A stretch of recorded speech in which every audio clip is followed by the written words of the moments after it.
हमारा देश कैसा है? वैसा ही जैसा आप छोड़ के गए थे। यानी कि हम अभी भी अंग्रेजों के गुलाम हैं? नहीं, अंग्रेजों से तो हमें 1947 में ही आजादी मिल गई थी। अच्छा, तो अब तो हमारे अपने लोग देश चलाते होंगे ना? हाँ, तब तो देश काफी आगे बढ़ गया होगा। जब हमारे अपने लोग देश चला रहे हैं तो गरीबी और भ्रष्टाचार का तो नाम ही नहीं होगा। सबको बराबर हक दिया जाता होगा, किसानों और मजदूरों का अच्छा ध्यान रखा जाता होगा ना? नहीं, ऐसा तो कुछ नहीं है। तो कैसा है बताना मुझे। कैसे हमारे अपने नेता, हमारे आजाद भारत के नेता, 100 साल हो गए मुझे गए हुए, बताना। हमारे अपने नेता वो तो अपनी जेबें भरने में लगे हुए हैं। आने वाली 7 पीढ़ियों को नहीं बल्कि 700 पीढ़ियों को ना कमा कर खाना पड़े उस चीज के इंतजाम में लगे हुए हैं। तो तुम लोग क्या कर रहे हो और हमारे देश का युवा क्या कर रहा है? हम लोग तो इंस्टाग्राम पर रील्स देखने में बिजी हैं।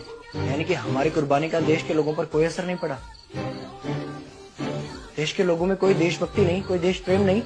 नहीं, ऐसा नहीं है। आपके लिए और देश के लिए बहुत प्रेम है भारत के लोगों के दिलों में। हर 15 अगस्त और 26 जनवरी को तिरंगा फहराते हैं, पूरे जोश के साथ भारत माता की जय बोलते हैं और आपकी डीपी भी लगाते हैं। और भारत और पाकिस्तान के क्रिकेट मैच के दौरान तो हमारी देशभक्ति पीक पर होती है। तुम इसे देशभक्ति समझते हो?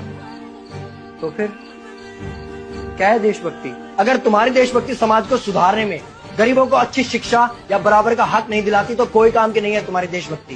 भ्रष्ट नेताओं और सरकार के खिलाफ आवाज उठाओ, लोगों को एकजुट करो।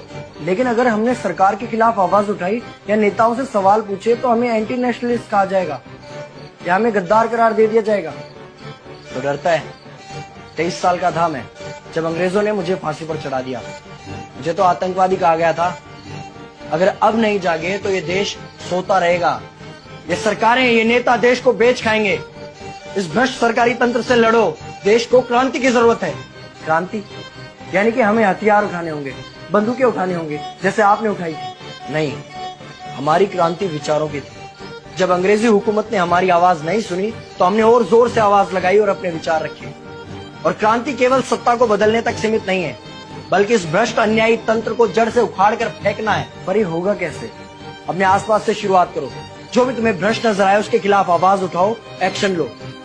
तुम्हारे टैक्स का पैसा नेताओं की जेब में जा रहा है, हिसाब मांगो।